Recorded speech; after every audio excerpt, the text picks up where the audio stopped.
ओम नमः शिवाय। स्वागत है आप सभी का मेरे एच.एस. भारद्वाज यूट्यूब चैनल पर। आज मैं आपको सोमवार की पुत्र प्राप्ति की, धन प्राप्ति की व पुत्र की रक्षा की लंबी आयु की बहुत ही सुंदर कथा सुनाऊंगा। किस प्रकार से भगवान शिव ने सेठ के पुत्र की आयु लंबी की थी। शास्त्रों के अनुसार यह व्रत सोमवार के दिन किया जाता है। जिनको पुत्र प्राप्ति नहीं हो पा रही है, जिनको पुत्र की कामना है या पुत्र की रक्षा के लिए आप ये कथा जरूर श्रवण करें। सोमवार के दिन भगवान शिव और देवी पार्वती की पूजा की जाती है। इस व्रत को विशेष महत्व दिया जाता है। इस व्रत के करने से और कथा के श्रवण करने से हर प्रकार के मनोरथ पूरे हो जाते हैं। सोमवार को ब्रह्म मुहूर्त में सोकर उठें, पूरे घर की सफाई कर स्नान आदि से निवृत्त हो जाएं। गंगा जल या पवित्र जल से पूरे घर में छिड़काव करें। घर में किसी भी पवित्र स्थान पर भगवान शिव की मूर्ति या चित्र लगाएं। भगवान के सामने हाथ जोड़ करके प्रार्थना करें और हाथ में जल लेकर के संकल्प करें कि हे प्रभु, मैं इस कामना से यह व्रत कर रहा हूँ, मेरी मनोकामना पूरी करें। भगवान के सामने हाथ जोड़ करके प्रार्थना करें। ओम नमः शिवाय मंत्र का जाप करें एवं तत्पुरुषाय विद्महे महादेवाय धीमहि तन्नो रुद्रः प्रचोदयात् मंत्र का जाप करें।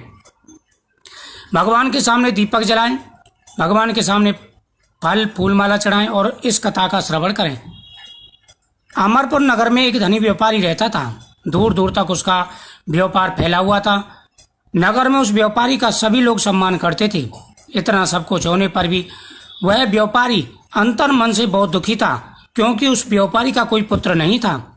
दिन रात उसे एक ही चिंता सताती रहती थी, उसकी मृत्यु के बाद उसके इतने बड़े व्यापार और धन संपत्ति को कौन संभालेगा। पुत्र पाने की इच्छा से वह व्यापारी प्रति सोमवार भगवान शिव की पूजा किया करता था। सायंकाल को व्यापारी शिव मंदिर में जाकर भगवान शिव के सामने घी का दीपक जलाता और भगवान से प्रार्थना करता था। उस व्यापारी की भक्ति देखकर एक दिन पार्वती जी ने भगवान शिव से कहा कि हे प्राणनाथ, यह व्यापारी आपका सच्चा भक्त है। कितने दिनों से यह सोमवार का व्रत व पूजा नियमित रूप से कर रहा है। भगवान, आप इस व्यापारी की मनोकामना पूर्ण करें। भगवान शिव ने मुस्कुराते हुए कहा, हे देवी, इस संसार में सबको कर्मों का फल मिलता है। प्राणी जैसा कर्म करते हैं उन्हें वैसे ही फल की प्राप्ति होती है। इसके बावजूद पार्वती नहीं मानी। उन्होंने आग्रह करते हुए कहा, प्रभु, आपको इस व्यापारी की इच्छा पूरी करनी चाहिए। यह आपका अनन्य भक्त है, प्रति सोमवार आपका विधिवत पूजा करता है।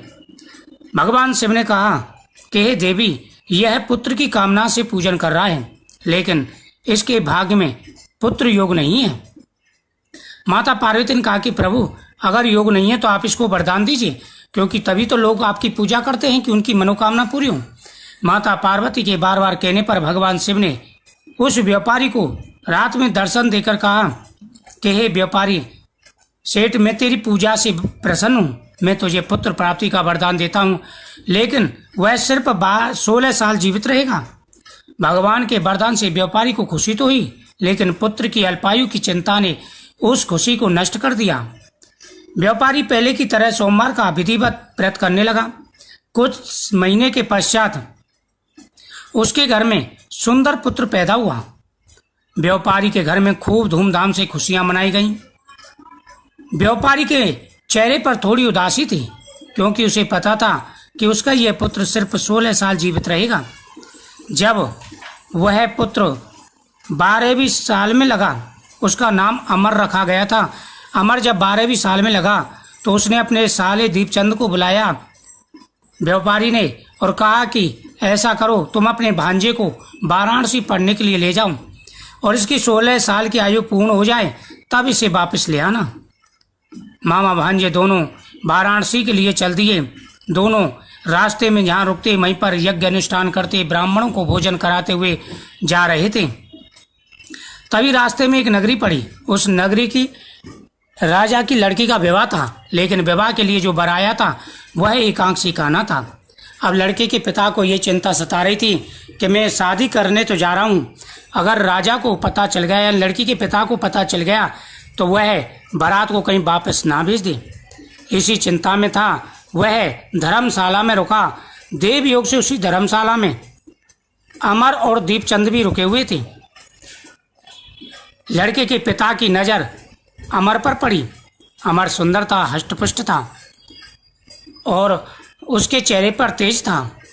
जब उस लड़के के पिता ने अमर को देखा तो दीपचंद से कहा कि देखो, मैं तुम्हें बहुत सारा धन दूंगा, मेरे बेटे की जगह पर राजा की लड़की से विवाह अपने इस लड़के से करा दें, फिर मैं लड़की को लेकर चला जाऊंगा, आप अपने मार्ग चले जाना। दीपचंद इस बात के लिए राजी हो गया। विवाह धूमधाम से किया गया। राजा ने लड़की को विदा किया, लेकिन रास्ते में सेठ के लड़के ने लड़की की चुनरी के पल्ले पर लिख दिया कि मैं तो काशी जी पढ़ने जा रहा हूँ, लेकिन जिसके साथ तेरा विवाह हुआ है से विदा, मेरे साथ तेरा विवाह हुआ, लेकिन जिसके साथ तुझे विदा कर रहे हैं वही एकांक से काना है। ऐसा लिख कर के वो तो चले गई। इधर लड़की ने साड़ी के पल्ले पर यह लिखा हुआ देखा तो अपने पिता को बुलाया, कहा, हे पिताजी, देखिए मेरी चुनरी के पल्ले पर क्या लिखा हुआ है। जब उसके पिता ने यह देखा तो उसने बारात को वापस भेज दिया और बोला कि बेटी तुम चिंता मत करो, जैसे ही वह लड़का वापस आएगा मैं उसके साथ तुम्हें अवश्य विदा करूंगा। इधर वह काशी जी पहुंच गए और काशी जी में पहुंच कर के लड़के ने पढ़ना प्रारंभ कर दिया। जब लड़का 16वीं साल में लगा तो एक दिन वह अनुष्ठान कर रहे थे। अनुष्ठान करने के बाद में ब्राह्मणों को भोजन कराने के बाद में उन्होंने रात को सो रहे थे, तो रात को सोते ही उस लड़के के प्राण पखेरु उड़ गए। लड़के के प्राण पखेरु उड़ गए। जब मामा ने सुबह उठ कर के ये देखा तो उसने रोना प्रारंभ कर दिया। आसपास के लोग एकत्र हो गए। देवयुग से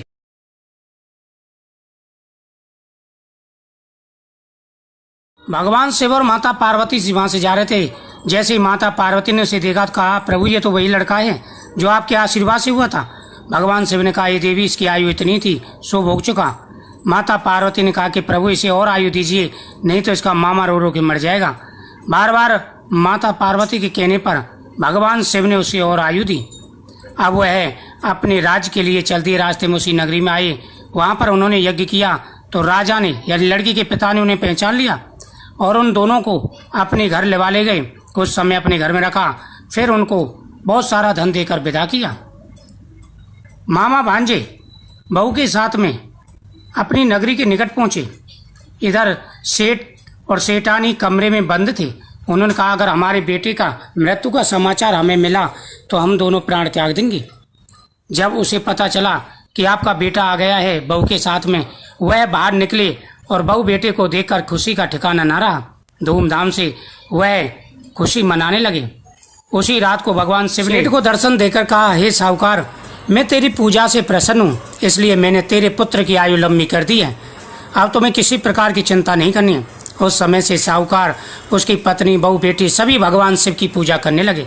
इस कथा के श्रवण करने से पुत्र प्राप्ति होती है, वह पुत्र की आयु लंबी होती है। अटल सौभाग्य प्राप्ति का वरदान भी प्राप्त होता है। ओम नमः शिवाय।